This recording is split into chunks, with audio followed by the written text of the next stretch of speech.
Hey guys, welcome back to the channel. So if you remember last time we were at our Corona Del Mar project, we had just walked it for demo prep and framing prep.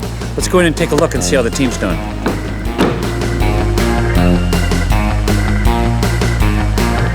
So as you can see guys here, we've drained the pool. No more swimming in this now. You can see we've started to put windows in. These are Milgard black vinyl windows. Looking good. Come on, let's go inside. And here we are. Wow, a lot has happened since we were here last time. So as you can see, remember here last time we had a raised fireplace of sorts. And this has all been demoed out. We actually took a section of the fireplace out to kind of, modify it and modernize the space a little bit. Last time we were here, remember the kitchen was intact and there was a wall separating the dining room and the kitchen. Well, that wall now has been removed. All the kitchen cabinetry has been taken out. Hey, Lupe. We're starting to kind of change the space a little bit. From here, you can see now that by removing this wall, guys, as we came in before, it was kind of a galley kitchen of sorts and it was really cut off. By taking this wall out and opening it up, it really creates a nice open floor plan, right, to both the family room and the formal dining room. We installed a nice big header here, basically transition and carry this new soffit that was installed. This part of the fireplace is going to be demoed out and covered over. We're only going to have one fireplace unit. Orange means demo. So we're taking it out. We'll actually fill this wall in and kind of create a nice definition of space. We come through here, and as a result of all the modifications and wall shifting that we incurred, we had to actually saw cut the existing slab and excavate down and pour new structural footings. So this is important, guys. So what we did here is basically, if you remember, there was a wall here where the old master bedroom was. The architect decided we want to actually make it bigger. In order to do so, we had to put a beam where the old wall was so we could carry the ceiling that's going to remain.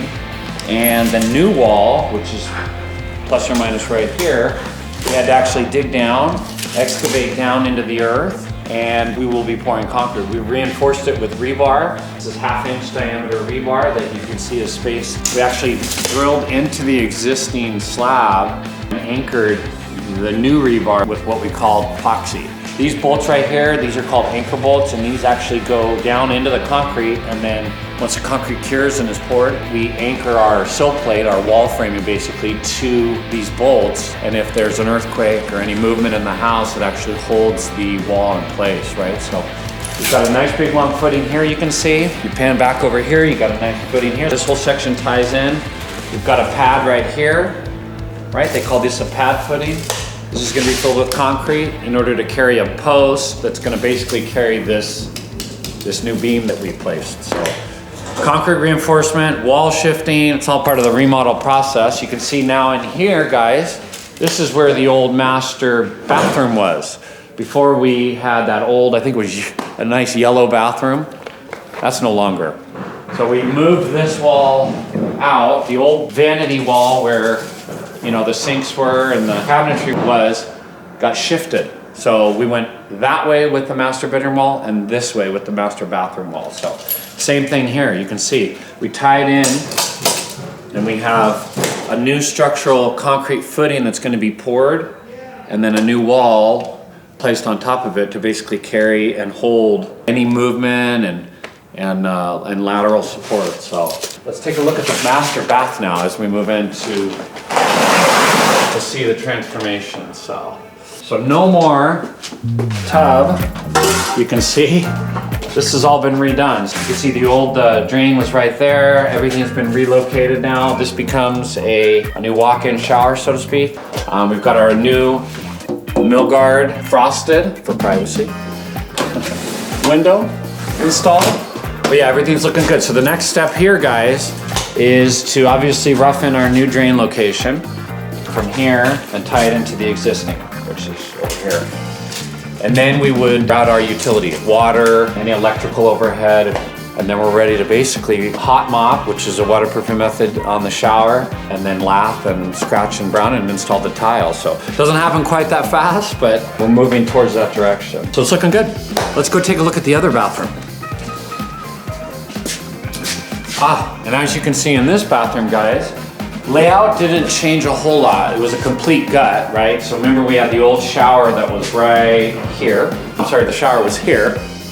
Super dated. We had the old tub and the vanity, right? So we simply gutted the shower. The layout is gonna remain the same. So we didn't have to do any relocation of drain lines, etc. Toilet's gonna remain the same. And obviously we've got our new vanity. So basically this was just a remove and replace, so to speak, an update to more modern finishes, etc. So as you can see, the new windows have been installed. We've removed all the dated paneling that was here before. So that's starting to look better. We move into here. If you remember, this was full of built-ins, that's gone. Closet reconfiguration has been done. So before there was a wall that ran through here. We decided to take the closet from the existing hallway on the other side and now incorporate that into the bedroom, right? So now we have a nicer distribution of space. This used to be the closet for the old bedroom. By shifting this wall out or into this bedroom, we were able to gain a dedicated closet for this bedroom in here, which is a little oversized. Now we have a closet there, a closet here. Simple redistribution of space, right? Allows for a more functional floor plan and layout as the house starts to take shape. So this bedroom here became, we actually took space from the old bedroom to gain closet space. As you can see, we had to install, in order to do so, we had to install these ceiling joists landed and stopped short of where the old wall was. So in order to move the wall, we had to insert a structural beam up into the ceiling and then hang with structural hangers the existing ceiling joists on this beam, right? So the new beam is holding the old ceiling joist, which allows us to basically shift and reconfigure the layout. So let's come into the kitchen, or to the family room area, and I'll show you one more thing that's super exciting.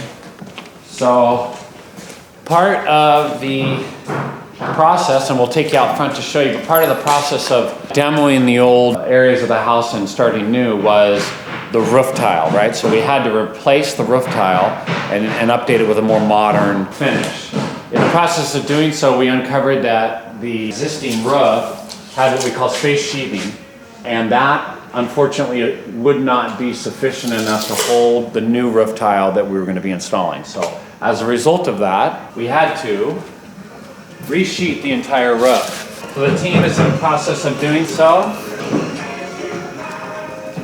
And you can see we're going right on top of the existing roof sheathing with new 1/2-inch plywood, okay, OSB plywood. This will allow us a nice flat surface to install our roof tile on without having there be any voids, right? The old tile was installed with what we call space sheathing. There were gaps in between the boards. This allows us to install on top of nice solid surface. So this was a requirement by the city, and a little, structural upgrade as a result of modifying and updating the house. Everything's looking really, really good. I'm super happy. Next phase of the project would be obviously pouring concrete, getting the concrete piece of the project done. Framing, right? We'll get all the framing done. Modifications of wall movement, et cetera, et cetera.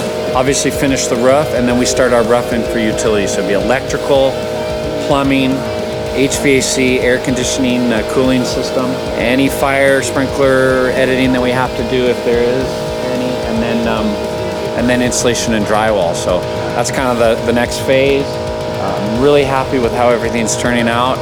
Unfortunately, we can't go swimming anymore, so but soon enough we will.